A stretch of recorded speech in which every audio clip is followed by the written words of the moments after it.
আসসালামু আলাইকুম। আমাদের সকল প্রবাসী ভাইদের উদ্দেশ্যে আমি কিছু কথা বলতে চাই। তো আমি এখন রুমে ইফতার করে নামাজ পড়লাম।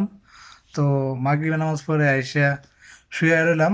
সো আমাদের রুমের মধ্যে এই যে অনেকগুলি ফোন আছে অ্যান্ড আমাদের বড় ভাইদের ফোন আছে। ওনারা একটু বাইরে গেছে। দেন আমি রুমে একা শুয়ে রয়েছি। তো এই যে ওইখানেও আমি যদি দেখাই, ওই বেডের মধ্যেও দুইটা ফোন আছে। তো আমি এখনো শুয়ে রয়েছি। তো টোটালি 5টা ফোন আমার রুমে। তো হঠাৎ করে এই ফোনের মধ্যে একটা অ্যালার্ম বাজতেছে। তো আমি মানে রীতিমতো একদম ভয় পেয়ে যাই। কারণ এক হচ্ছে রুমে কেউ নাই বর্তমানে, আরেকটি হচ্ছে মানে 5টা মোবাইলে একসাথে অ্যালার্ম বাজতেছে। তো আপনারা জানেনই তো এখন বর্তমানে এ, দেশের মধ্যে সৌদি আরবে মানে যুদ্ধের মতো একটা কিছু চলতেছে। তো মাঝে মাঝে ইরানে সৌদি আরবকে হামলা করে। তো আমি জানি না এটা কি কারণে অ্যালার্মটা বাজছে। তো আমি মনে করি যেটা মনে হয় কিছু একটা হবে। তো সবাই আমাদের প্রবাসে যারা আছেন অ্যান্ড রিয়াদের এরিয়ার ভিতরে বিশেষ করে যারা আছেন, তো সবাই সতর্ক থাকবেন।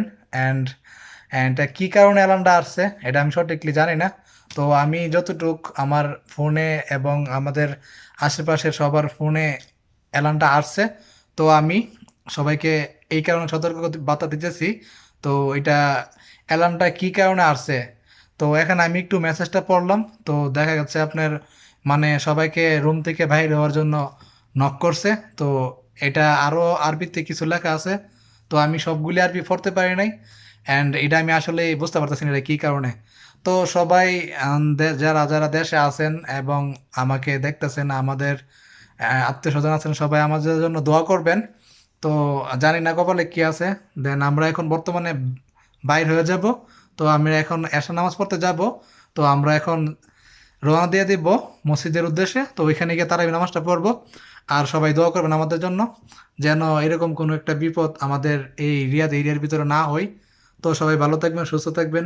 আল্লাহ হাফেজ।